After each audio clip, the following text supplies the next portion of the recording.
What is going on, my Masketeers? Welcome back to another episode, and today we're here to talk about Fast and Furious X, aka Fast and Furious 10. Yes, we are 10 deep. My God, who would have ever thought that when we all came to just see regular street races turn into international heists and we would be 10 movies in? But here we are. So, in this installment, Dom is living up with the fam, everything is good. Little B, his son, for some weird reason, is 9 now.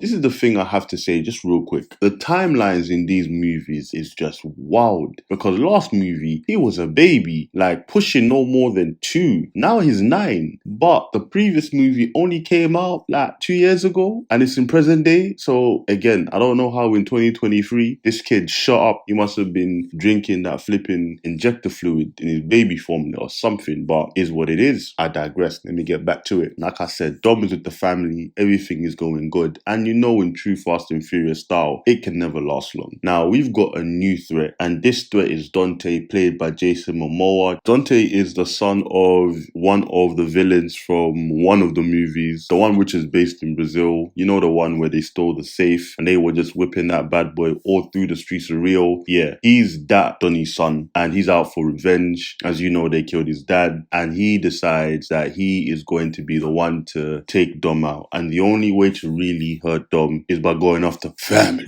So he has made it his mission not only to kill Dom, but to make him suffer before he does it. And can I just say this? This man's plan is so convoluted and there's so many elements to it which are just nonsensical. So much so that, again, Jason's character, Dante, is unhinged. But the truth is, he's just Jason Momoa playing Jason Momoa. Entertaining at times, but then you realize that his plan just don't hold up when you hold it up to the light. Too many holes.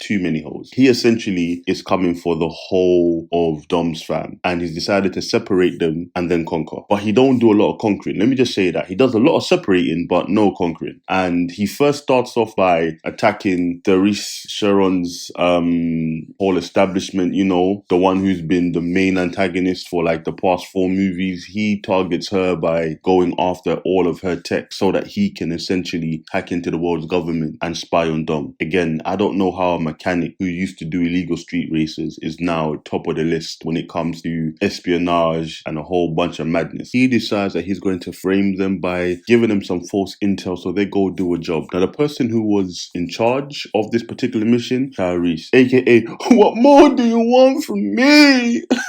And that's all he does in this film, just complain. He has a couple of one-liners, but it's Tyrese at the end of the day. So he basically frames them for trying to blow up the Vatican in Rome, and now they are the world's most wanted, and they've been excommunicated.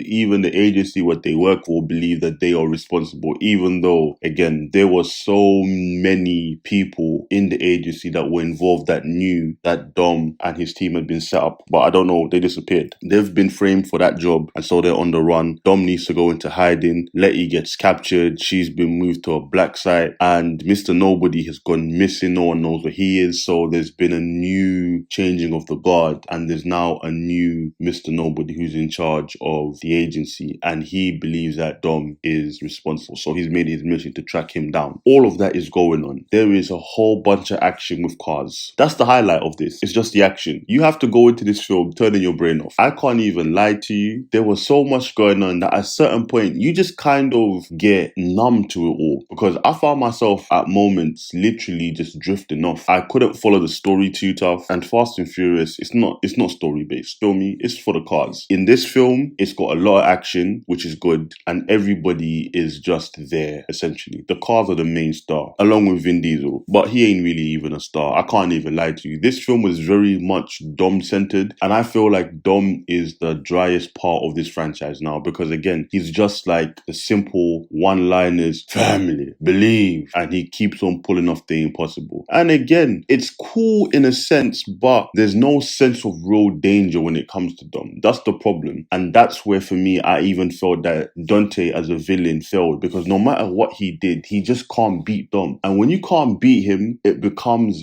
very lackluster. I wanted something here that made me think, okay, Dante is a real threat. I wanted some people to die. I can't lie to you. We are in Fast 10. We've got 10 of these bitches. Somebody gotta die. Even freaking Paul, R.I.P. to him. Brian is still alive. He ain't in the film, but this man is still alive somewhere. I'm just like, come on. They should have used this opportunity to kill off his character. Say that Dante killed him. Make the stakes make sense to me. But again, nothing like that happens. Everybody just got plot armor upon plot armor. And Vin got the vest. Vin has got the plot armor vest. This man never has his arms covered. And he don't need to, because nothing can scratch him. This guy gets into car crashes, he gets into wrecks, he gets shot at, and there's not one scratch. Not even a bullet can graze his skin. And that's the problem with the film. Nothing has any stakes. People are just there. So many characters are introduced here, which to me are pointless. Brie Larson is introduced, and she's meant to be the daughter of Mr. No One, or Mr. Nobody, or Mr. No Name, Unknown, whatever the hell his name was. Again, she is pointless. She is just there to be there. John Cena turns up and he has some bonding moments with Little B. I like those moments, but again, John Cena's character has changed dramatically. He's basically John Cena now. Whereas in the previous film, again, he had some personality, but he was a serious character. Now he's just turned into John Cena. But like I said, John Cena's captivating enough, but at a certain point, it really felt like I was watching an episode of Peacemaker, because that's who he turned into, just without any of the swearing. And that's the problem again with this film. People are just there to be there. And even though it works in some points, it brings it down in others, because nobody's character is consistent, especially when you look at how they were before. Going into this film, you really have to turn your brain off. That's the only way it really works. Like I said, the action is good. Don't get me wrong. I think visually the action is good. I think acting-wise, everyone kind of did what they had to do. When it came to plot,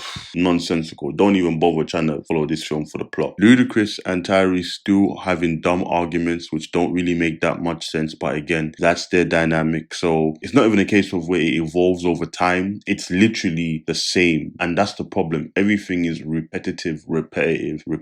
And can I just say this? The way they end this film for the setup of Fast 11, again, they did it in such a way where it's left in the cliffhanger. I don't want to ruin it too tough, but the way they did it, you see how Endgame came after Infinity War, but the way Infinity War ended, it left a punch, because you realize, rah, they've really lost. In this film, nah. It's just a case of where the film just ended. It literally just ends. But to be fair, it's like 2 hours. And at a certain point, it started to wear on me, because don't make this film 2 hours and nothing's happening, please. Don't make it 2 hours and nothing is really popping off. That's my only gripe. Nobody died here. Nobody died. If you're looking for a film that has raised the stakes for the next movie, this film didn't do that for me. And this is a spoiler, and I don't even care. Gal Gadot is back. How the fuck is she back? I'm so confused. Please, somebody explain this to me. That's the problem. Nothing matters here. Nobody dies. And if you do die, you're gonna come back anyway. But somehow, this woman is back. And she's not only back, she turns up in a submarine. Where did she get a submarine? Don't bother thinking about it. She's just there in a submarine, and she's doing the whole prison break. And I'm just thinking to myself, what is going on here? What is going on here? There's even like another surprise end credit situation. I don't even know if I want to ruin that. Please go watch it for yourself. Like I said, this film, cash grab. Nothing happened. Sick action. The car chases,